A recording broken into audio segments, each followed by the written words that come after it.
खेसारी जी से कुछ कहना चाहेंगे? ज़बान सवाल की बात किया कीजिए।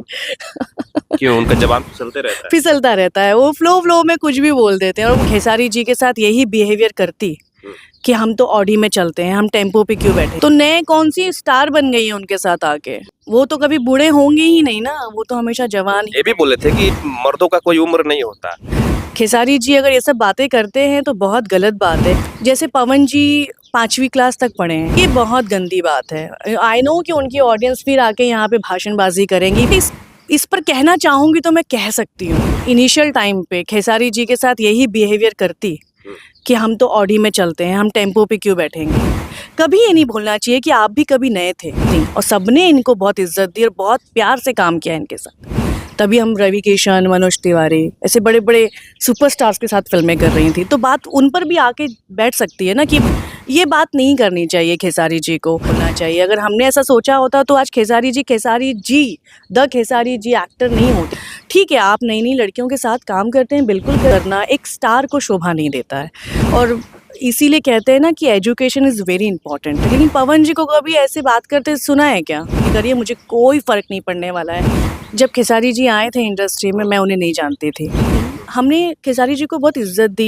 ये बात तो तय है कि अगर मैंने सच में ऐसा बोला होता ना तो नागिन में वो कभी कास्ट नहीं हो पाता। लीजिए, मैंने देखी भी नहीं थी शक्ल। खेसारी लाल यादव को नागिन फिल्म आपकी वजह से कास्ट मिली थी। मैं नहीं मना कर देती, मैं सेट पे भी मना कर देती तो उनको नहीं कास्ट किया जाता, बात है। लेकिन खेसारी जी की हर कही हुई बात सच नहीं हो सकती। प्यार करते हैं खेसारी जी को, अच्छी बात है, लेकिन खेसारी जी की हर कही हुई बात सच नहीं हो सकती।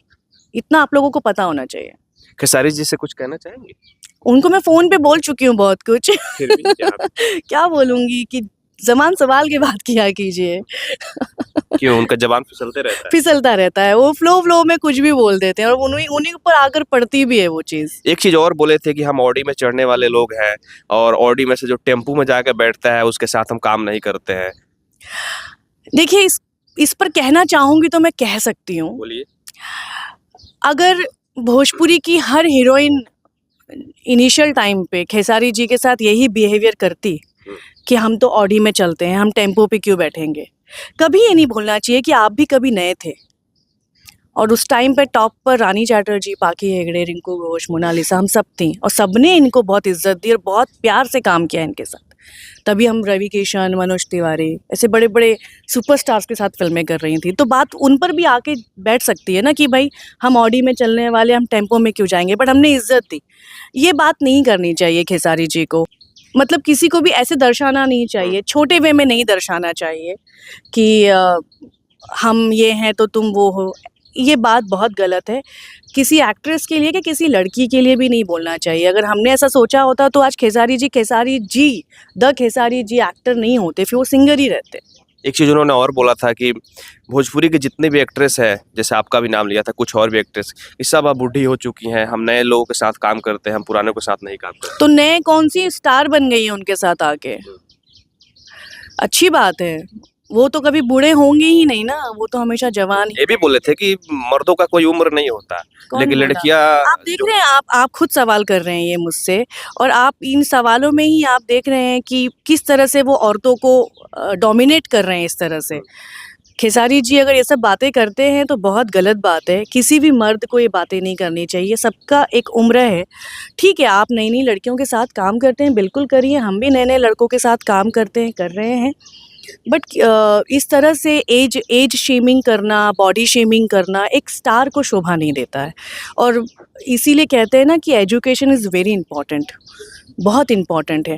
भोजपुरी में सारे हीरो अनपढ़ हैं। जैसे पवन जी 5वीं क्लास तक पढ़े हैं, मैं खुद 10 क्लास तक पढ़ी हूँ। 5वीं तक पढ़े? पवन जी 5वीं क्लास तक। लेकिन पवन जी को कभी ऐसे बात करते सुना है क्या कि वो सब बूढ़ी हो गई हैं तो हम तो, ये बहुत गंदी बात है। आई नो कि उनकी ऑडियंस फिर आके यहाँ पे भाषणबाजी करेंगी, बिल्कुल भाषणबाजी करिए, मुझे कोई फ़र्क नहीं पड़ने वाला है।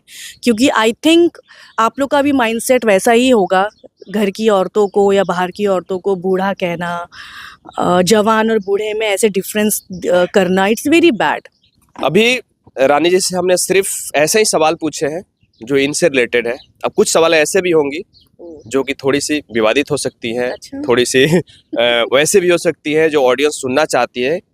तो रानी जी, मेरा एक दो सवाल और रहेगा आपसे। बताइए क्या पूछ खेसारी जी भरे हुए स्टेज पे बोल रहे हैं कि वो कैसा दौर था जब मैं काम करता था, तो रानी जी बोलती थी कैसा वाहियात एक्टर, कैसा एक्टर को आप फिल्म में लेकर के आ गए, और वही रानी जी आज मुझे कॉल करती है, कहती है कि मुझे कोई फिल्म दे दीजिए। इस बारे में मैंने पहले भी आंसर किया है, लेकिन मैं आपके चैनल के ज़रिए भी एक बार वापस क्लियर कर देना चाहती हूँ कि ये जब खेसारी जी आए थे इंडस्ट्री में, मैं उन्हें नहीं जानती थी।